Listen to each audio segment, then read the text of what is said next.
Alors bonjour, bon matin, et je quitte Castro Aires pour Fromista.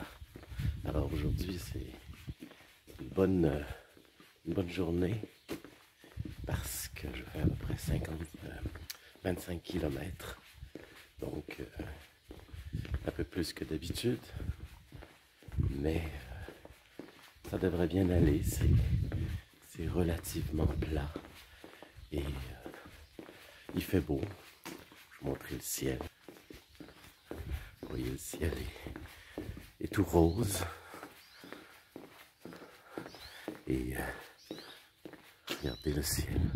C'est très beau. Donc, on devrait avoir une belle journée. Ah oui, ici vous avez Espacio intérieur. Je suis passé hier.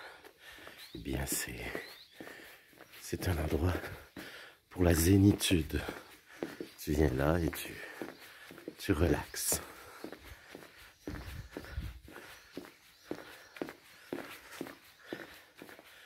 Alors, toujours très calme le matin. Regardez bien le ciel comme il est beau. Ça vaut le détour. Vous voyez? Alors à pas Fromista, mais à Castro Aires, il y a beaucoup de maisons, soit en mauvais état comme ici, ou carrément effondrées. C'est une ville qui a de la difficulté.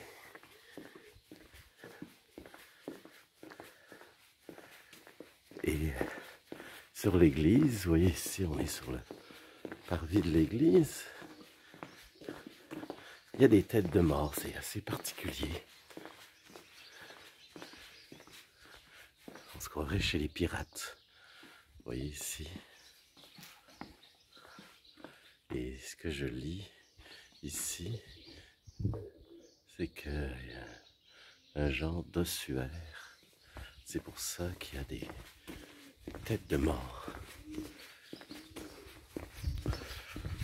Ici, j'ai une vue imprenable de Castro Aires sur la campagne environnante.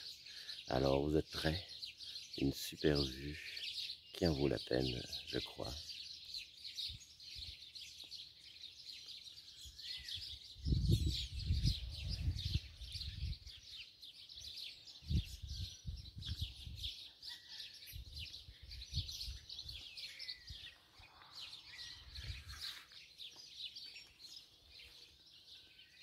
Alors, c'est parti. Maintenant, j'ai mes 25 km à faire.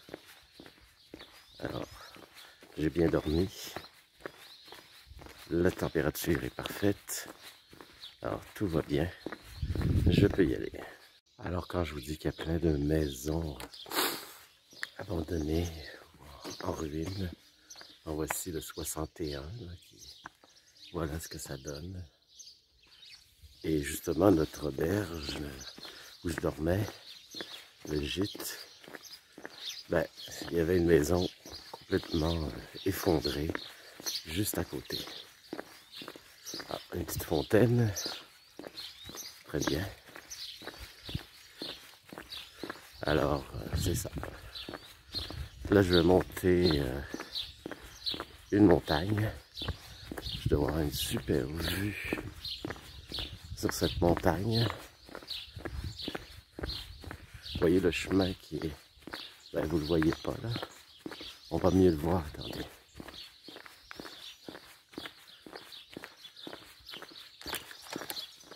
Je vais vous le montrer.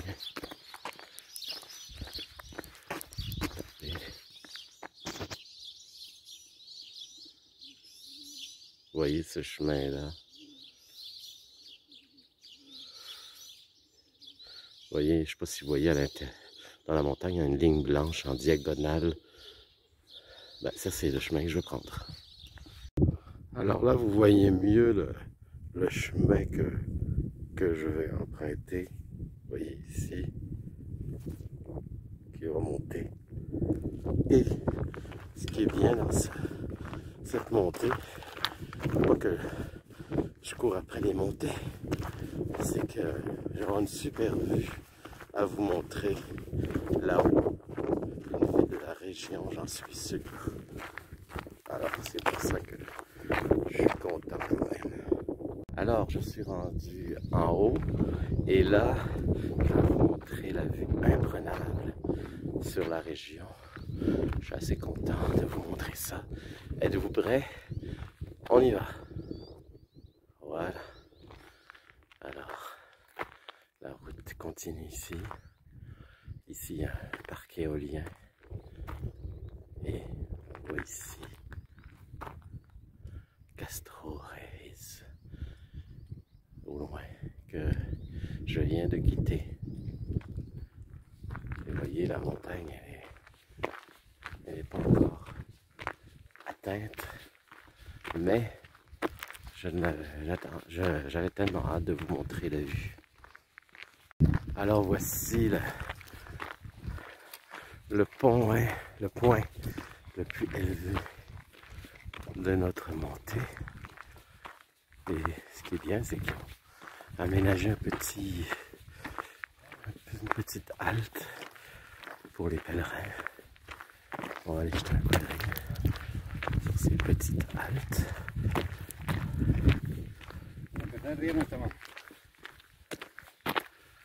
Il y a même un petit bravo pour nous encourager.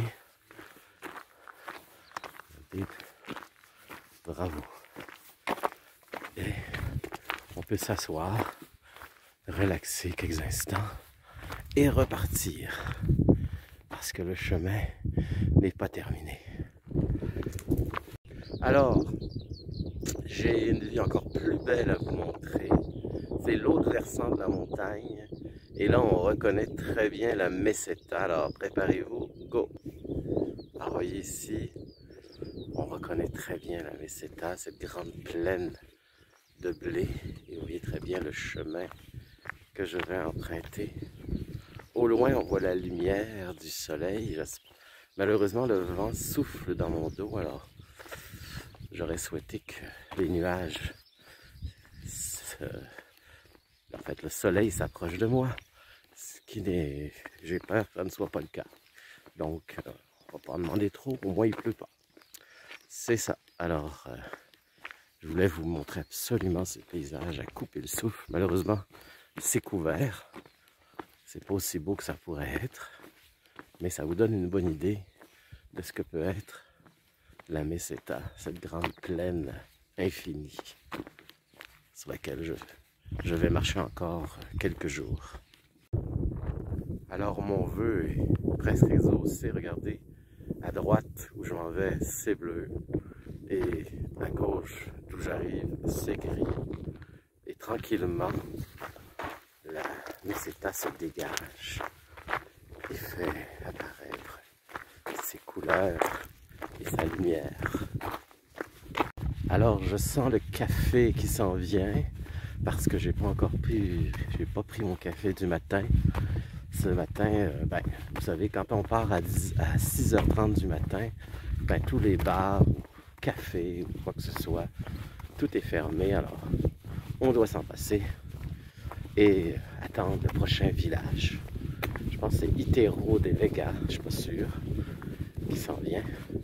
Je suis à peu près à 1 heure, donc une demi-heure, 1 heure, je sais pas. En tout cas, je suis presque rendu.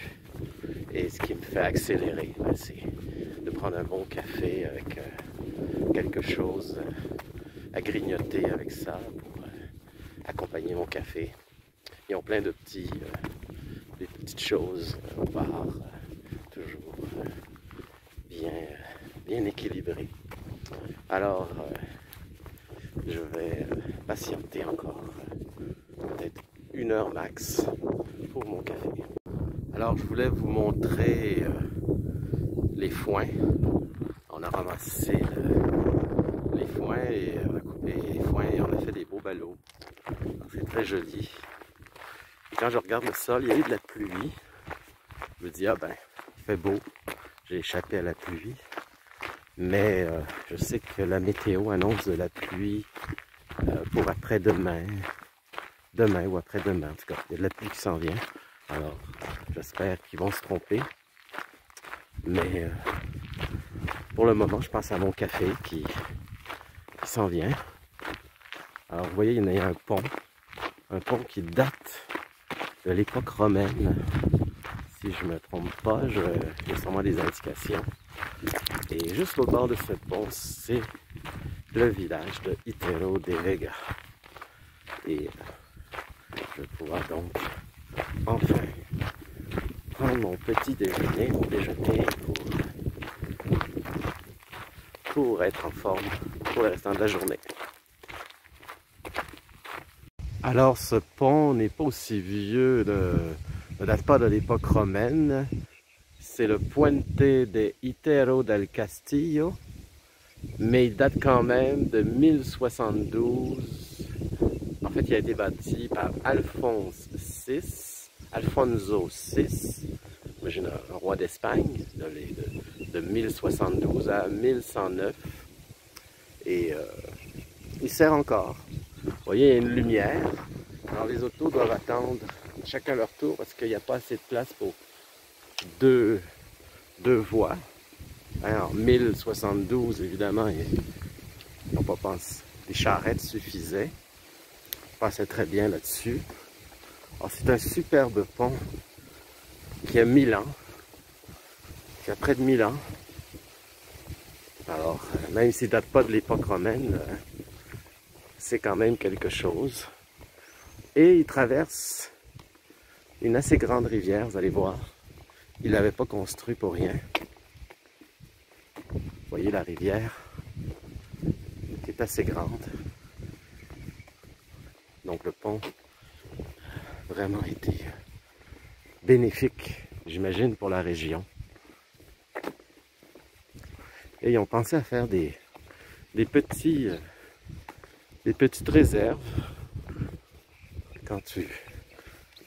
pour qu'il y ait de la place pour, je ne sais pas trop, dépasser ou quelque chose du genre. Donc, on change aussi, on va le voir là-bas, il y a un monument. On change aussi de région. Mais on va le voir. Je ne pourrais pas dire quelle région, de quelle région à quelle région on fait là. Parce qu'il y en a tellement de régions en Espagne. Surtout sur le Camino Frances. Mais quand je vais me rendre jusque là, je vais vous montrer. Alors on vient de franchir la rivière Pueserga. Je ne sais pas si je le prononce bien. Et on commence la région de la Palencia. Palencia. Vous voyez, on est là. On est là. Et Higuero de la Vega, c'est ce que je vous disais. Je vais aller prendre mon café là. Higuero de la Vega. Boadilla del Camino. On va passer par là et je vais aller dormir à Fromista. Je connais même l'auberge, le gîte, le patron qui va m'accueillir. Je ne sais pas s'il va se souvenir de moi. On avait beaucoup parlé la dernière fois, il y a 2 ans. Donc à Fromista, je vais aller le visiter. Et j'espère qu'il va se souvenir de moi parce qu'il voit beaucoup de personnes sur son chemin. Alors c'est ça. On rentre dans la Provincia de la Palencia. Et il y a même une borne. On va aller voir ça. C'est un endroit important pour s'informer. Vous voyez comme la borne est très jolie. Qui date, je pourrais dire, pas loin de 1000 ans aussi, comme le pont. On n'est pas loin de 1000 ans. En tout cas, elle a du temps. Elle a du vécu, cette borne qui indique qu'on est à la province de Palencia. Puis il y a aussi une carte plus détaillée ici.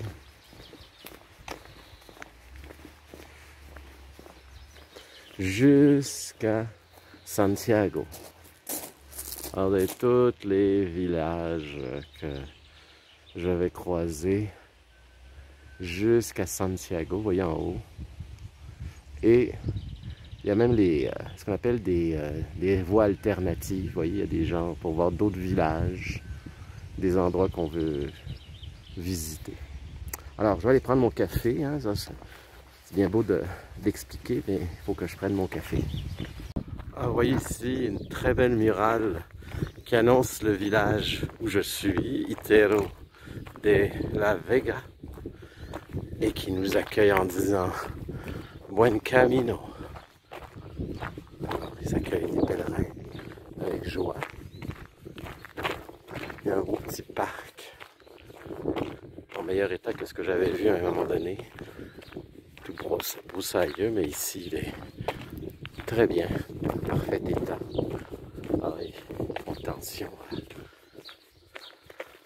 à bien paraître. Oui.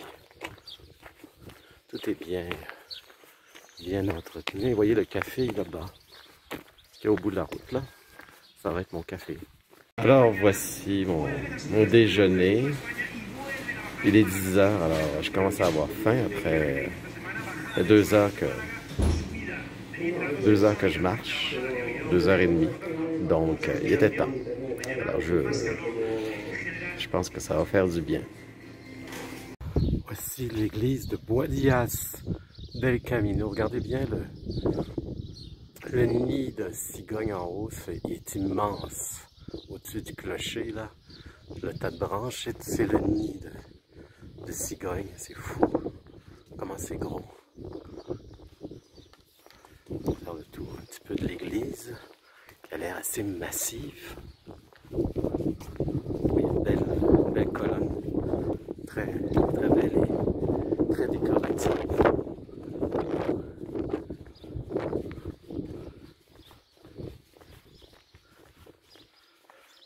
Je me demande où est la porte, quand il n'y a pas de porte. Cherchons la porte.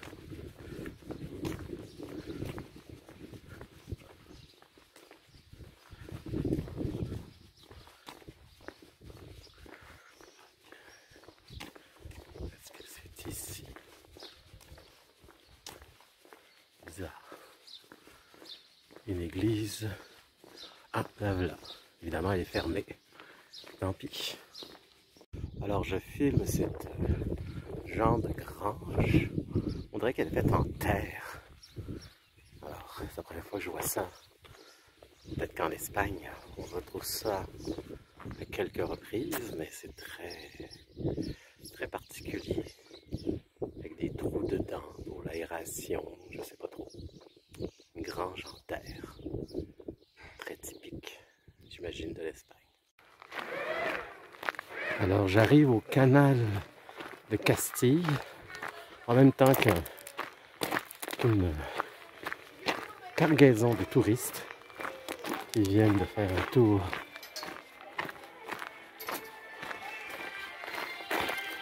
sur un bateau panorama. Voilà. Alors c'est le dernier droit avant Fromista.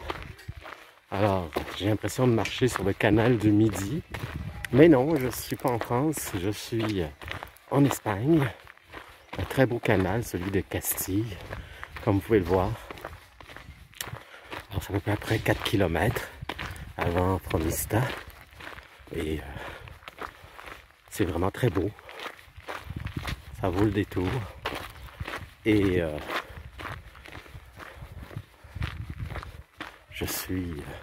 c'est très rafraîchissant aussi avec ces plantes qui longent le canal, alors qui sert à irriguer, comme je disais, j'ai déjà dit. Donc, non, vraiment, une belle... J'aimerais mieux faire le petit randonnée en bateau, mais la faire à pied aussi est très agréable. Alors, on se retrouve au bout du canal, quand on va arriver à Fromista. À tout à l'heure. Alors, on arrive au bout du canal, et on arrive à Fromista, et vous allez voir, c'est très joli. C'est comme des écluses. Ben, pas des écluses parce qu'il n'y a pas de bateau qui traverse, mais ils retiennent l'eau du canal, comme une écluse peut faire. Vous allez voir que c'est assez typique et c'est pas d'hier. Regardez bien. Voyez comment c'est pas jeune. Ça date un peu. Mais c'est ça qui fait son charme. Regardez. C'est fait avec style. Il y a le bateau qu'on a vu tout à l'heure qui vient d'arriver, qui a pris le même temps que ce que j'ai fait à pied.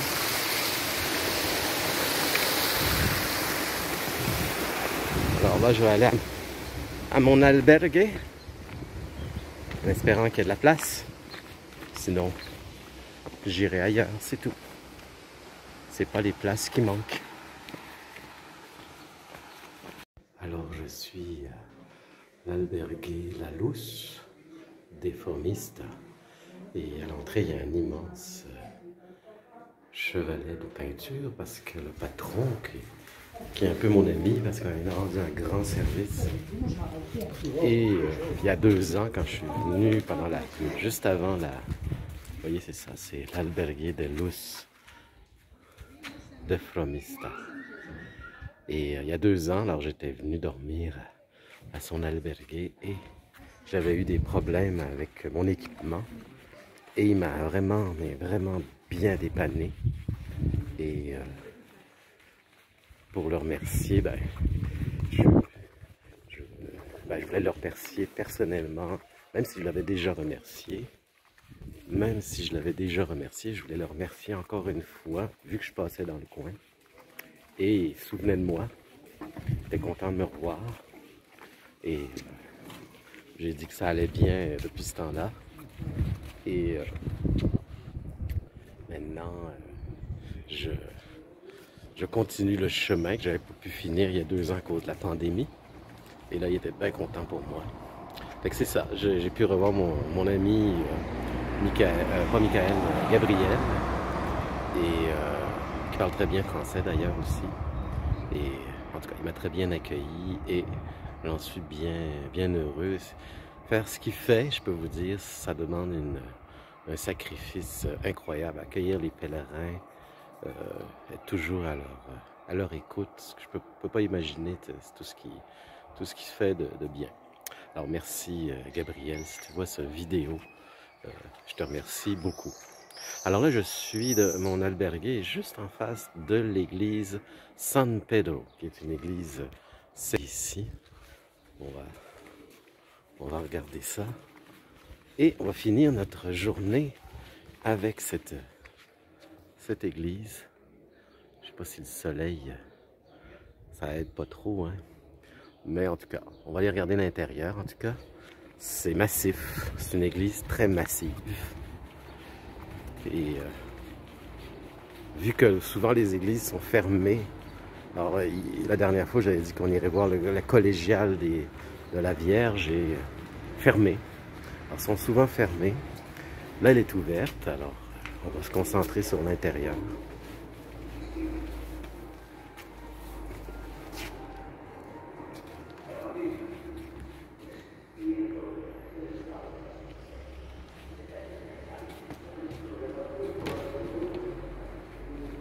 Alors c'est une église encore en fonction. Souvent les églises, il y en a beaucoup qui sont devenues des musées. Celle-ci sert encore de lieu de culte. Vous voyez, c'est très beau.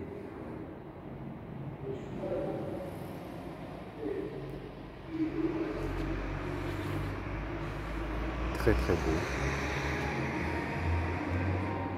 Alors, c'est des églises qui ont plus de 1000 ans parce que Fromista est une ville qui a été fondée il y a à peu près 1000 ans. Donc, on n'est pas loin de ces années-là. Et on regarde l'architecture et on peut voir tout de suite que c'est une architecture de cette époque-là. Le type Pas encore tout à fait, on voit l'influence gothique, mais c'est le... Je ne suis pas un spécialiste, hein, mais le début du gothique. On n'est pas encore... Les plafonds ne sont pas encore aussi hauts que dans le gothique flamboyant.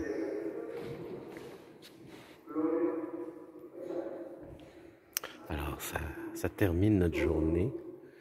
Une bonne journée, comme je disais, c'est 25 km. Ça, pour moi, c'est une bonne journée. D'habitude, je fais 20 km, là, c'est 25. Mais ça a super bien été. Le soleil ne tapait pas trop. Il n'a pas plu. En tout cas, une journée parfaite pour marcher. Alors, je vous remercie et vous souhaite une belle journée.